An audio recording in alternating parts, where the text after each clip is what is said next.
இந்த ஆர்.என். ரவி அவர்கள் மேற்கு வங்க ஆளுநராக நியமிக்கப்பட்டிருக்கிறார். தமிழ்நாட்டிலிருந்து அவர் இடமாற்றம் செய்யப்பட்டிருப்பது வரவேற்கத்தக்கது.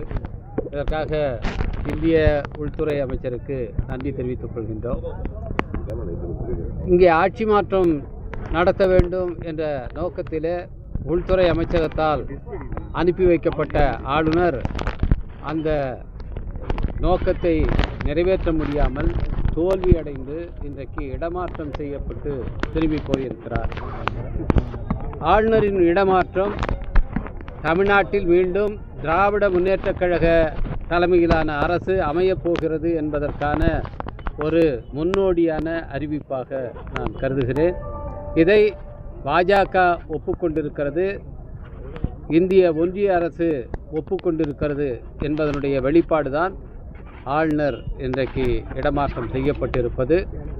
திராவிட முன்னேற்ற கழக தலைமையிலான கூட்டணி 200 இடங்களுக்கு மேல் வெற்றி பெற்று ஒரு மகத்தான வெற்றியை சாதித்து மீண்டும் திமுக ஆட்சி அமைக்கப் போகிறது. அதற்காக பேருதவி செய்த ஆளுநர் ஆர்.என். ரவி அவர்களுக்கு நன்றி. ஏனென்றால் அவரால் தான் மாநில உரிமைகள் என்ன என்பதை பற்றி உச்சநீதிமன்றம் விரிவான ஒரு தீர்ப்பை வழங்குகிற வாய்ப்பு ஏற்பட்டது. துணைவேந்தர்களை தமிழ்நாட்டு முதலமைச்சர் மட்டுமல்ல, இந்தியாவிலே இருக்கிற மாநில முதலமைச்சர்களே நியமிக்கலாம் என்ற ஒரு அறிவிப்பும் அதனால்தான் ஏற்பட்டது. அதற்கு பிறகு அதை மாற்றுவதற்கு குடியரசுத் தலைவர் மூலமாக ஒன்றிய அரசு நடவடிக்கை எடுத்தது என்று சொன்னாலும் அந்த தீர்ப்பு, சொல்லப்பட்ட தீர்ப்பு, அது மாற்றத்தக்கதல்ல. இந்த ஒரு மகத்தான தீர்ப்பை, மாநில உரிமைகளுக்கு ஒரு வெற்றியை ஈட்டித்தந்த ஆர்.என். ரவி அவர்களுக்கு தமிழ்நாட்டு மக்கள் நன்றி தெரிவிக்க கடமைப்பட்டிருக்கிறோம்.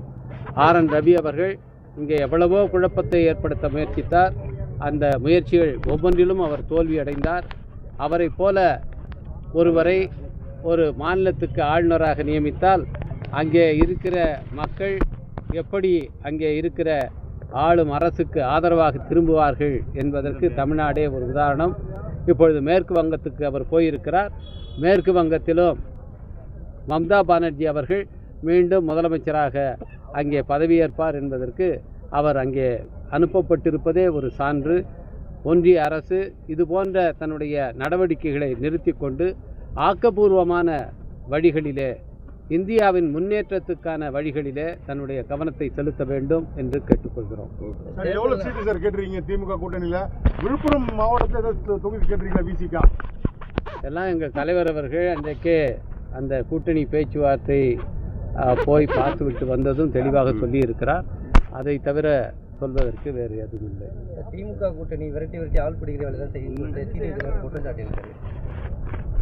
திராவிட முன்னேற்ற கழக கூட்டணியிலே இனிமேல் சேர்த்துக்கொள்வதற்கு இடமே கிடையாது. அந்த அளவுக்கு இங்கே இட நெருக்கடி இருக்கிறது. டிடிவி தினகரன் ஒருவேளை அந்த அதிமுக கூட்டணியிலிருந்து வெளியேறலாம் என்று ஒரு எண்ணத்திலே இதை சொல்லியிருக்கிறாரா என்பது தெரியவில்லை. ஏனென்றால் அங்கே யாருக்கு எவ்வளவு இடங்கள் ஒதுக்கப்பட போகிறது என்பதே தெரியவில்லை. அந்த கூட்டணிக்கு யார் தலைமை என்பதும் இதுவரைக்கும் தெரியவில்லை.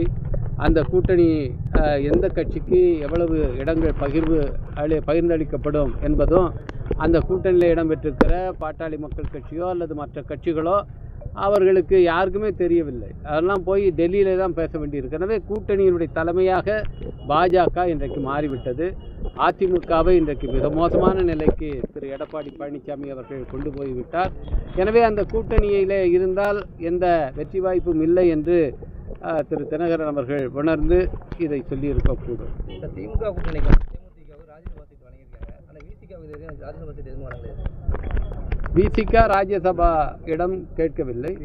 அப்படி கேட்டிருந்தால்தான் உங்களுடைய கேள்விக்கு வாய்ப்பு இருக்கும்.